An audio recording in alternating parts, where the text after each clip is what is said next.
Here's a home phone, and here's a home phone. They're both reliable and provide unlimited local calls. But that's where the similarities end. This one includes more than 18 popular calling features, like call waiting, caller ID, three-way calling, and call forwarding. The other one charges extra for those, as much as $34.50 more a month if you add them all up. This one includes voicemail. The other one does not. This one has low long-distance rates, just 15 cents a minute to the US. The other one charges 47 cents a minute for the same thing. So, which one would you choose for your home phone? This one is Revvo, and you can get it for as low as $14.99 a month. Revvo, the better choice. Sign up for Revvo Home Phone for as low as $14.99 a month. You could win great weekly prizes and be entered to win our grand prize, a brand new Honda CR-V. Call us at 601-8992 or visit us online at cablebahamas.com/Revvoice. Good evening, Bahamas. You're tuned into NB12, broadcasting from Cable 12 studios on Robinson Road. Here's what's making news tonight. The Anglican bishop calls for a constitutional ban on the death penalty. The constitutional referendum could be delayed. Web shop owners cut winnings, some gamblers respond. Police break down gun crimes, plus a football combine planned for tomorrow. Those stories and much more on the way, and the Kia DeVoe and NB12 starts right now.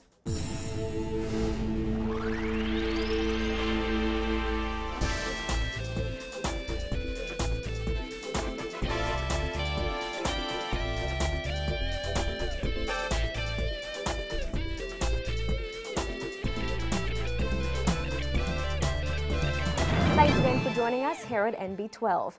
Anglican Bishop Laish Boyd has previously voiced his displeasure with the death penalty here in the Bahamas, despite no state executions occurring in more than a decade. But today he went even further and called for a constitutional ban on the practice. This as many in the country cry for the practice to resume.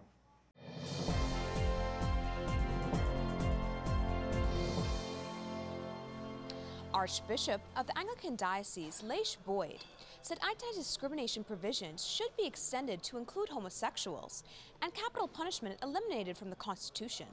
Additionally, he said the provision should be amended to eliminate discrimination on the basis of language, disability, or medical condition. Bishop Boyd noted, however, that he does not believe same-sex marriage should be supported by the Constitution. The terms of discrimination should be expanded to include protection from discrimination on the grounds of language, sexual orientation, disability, or medical condition. Any move into a discussion about, as you indicate, same-sex marriage is really far from the provision which a jurisdiction must make. A jurisdiction must exercise care, concern, and protection for every single person and grouping within itself. Speaking to the death penalty, Bishop Boyd said the Anglican Church opposes capital punishment, and if it cannot be removed from the country's constitution, a more humane method should be introduced. The House of Bishops of the Anglican Church in the province of the West Indies, CPWI, has expressed again and again that it does not support capital punishment. It is our view that capital punishment should be removed from the laws of the Bahamas.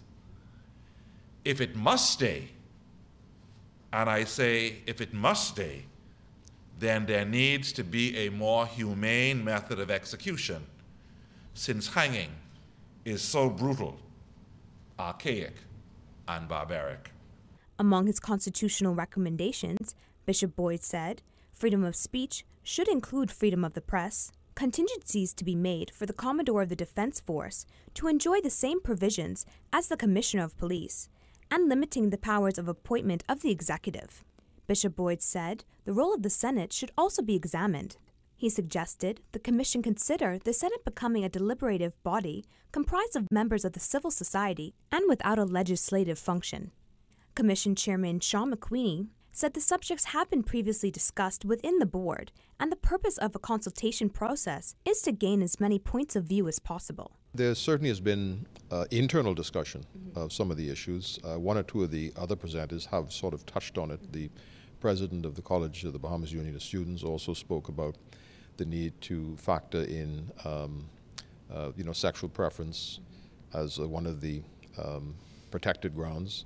We're also intending to hear directly from a very well-known leader of the gay and lesbian community. The idea is to have as many different points of view as possible and not to start off with any preconceived notions on these subjects. That's what freedom is all about. Bishop Ross Davis, Elder Francis Carey, and Pastor Sam Boodle were also among today's speakers. Reporting for NB12, I'm Celeste Nixon. Well, according to McQueenie, in light of Monday's gambling referendum, the Constitutional Commission may delay making its final recommendations to the government and is further considering how the constitutional questions should be put to the public. The Commission is expected to present its report to the government by March 31st. Prime Minister Christie has said he wants to hold the constitutional referendum in either May or June.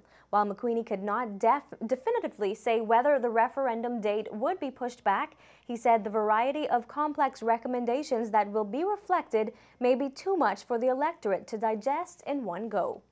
I think one of the messages that came through very loudly and clearly from the recent referendum is that people want to have time to digest complex subjects.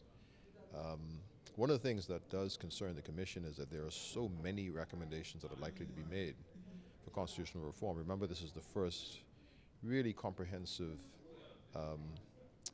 constitutional report that we're likely to have in the last 40 years. He said the advantage of a constitutional referendum is that proposed changes will circulate in the public long before the questions are voted on. The chairman is confident during the course of this year there will be at least one referendum on these issues. That's something we would have to consider. But I think the guiding principle is going to be how much time does the electorate really need to consider these things properly. And remember that the process for a constitutional referendum is quite different from the process we just went through. Because what happens in the case of a constitutional referendum is the Parliament has to pass the constitutional bills first. Well, web shop operators' recent decision to cut their payouts in the wake of Monday's failed referendum is being met with mixed reactions. The winning of $950 on a $1 online bet has been cut to $800. Meantime, winners will now get $700 as opposed to $900 for a win one on a $1 ticket bought in a store. Additionally, industry insiders say the 4-ball win has been slashed from $5,000 to $3,000. The plan is to compensate for the more than $3 million web shop bosses reportedly pumped into the Vote Yes campaign. Most of the numbers players we spoke to were unfazed by the cut in winnings, saying it's still more than they had. I buy numbers now and then. So when you still look at $800 for a dollar, it's still a good amount. And now these fellas, they're also faced with, legal bills. These lawyers are not representing them free. And a lot of people still cut down on gambling, because it's freedom of choice. People don't gamble every day. And since this referendum, it opened up a lot of people's eyes to the danger of gambling. And I've seen a lot of people now who say they got to cut back. So in all fairness, I don't blame the guys for dropping the returns on gambling. Even if they get less money, it's still a little better because it helps a lot of people and in this time, okay? So that's my way to it. Do you gamble? Yeah. And you'll continue to gamble even if it's less? Yeah, it's less I still will gamble, to take care of my family and take care of my bills, my mortgage and whatever they could be. And you feel it's more than you would have had before had you not played at all? Because the government ain't helping me and the church is not helping me, so I need to take care of myself. Well, as long as I can get something, I can get it. That's all it is. That's why people who go gamble. They taking the chance. And that chance is, if I put $1 to get $200, that's $200 more than that $1 I had. So right now, we can appreciate what we get, but I ain't really with that last thing, But then they got to do what they got to do right now. They have to spend money in legal battles, so that's the way it is. That's how it is. Additionally, they say they're just relieved web shops are still open despite Monday's no vote. But not everyone is happy about taking home less cash after a win. One gambler says he'll be boycotting web shops until payouts increase. I really don't like it. I play numbers and I already make up my mind that I won't spend another dollar in the number of houses until they carry the price back up. When was the last time you played numbers? Actually, the day before the referendum. So you haven't played numbers since the referendum. Why is that? Because they took the number price, because they got to pay down, and I promised myself that I won't spend another dollar until they get back up, because I think that's a slap in the game in people's face. Sources said no decision has been made on whether the previous winnings will be restored at a later date. However, they rejected the suggestion that web shop clients are being punished for failing to deliver a yes vote. Prime Minister Christie has previously said that there are reportedly around 100,000 people who regularly gamble at web shops.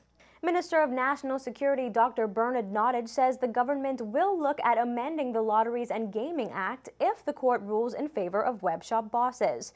But until then, Nottage, who is also leader of government business in the House of Assembly, says the government believes the law is clear and will fight its position in court. Several numbers bosses applied for an injunction a day after Prime Minister Perry Christie ordered web shop operators to cease all gaming activity or face prosecution. Wayne Monroe, the attorney representing the 6 numbers houses, said they want the court to determine whether web shops are governed by the Lotteries and Gaming Act and therefore subject to regulation. It hasn't been determined that there is a loophole. They are alleging that there's a loophole, and we would have to see what the court rules.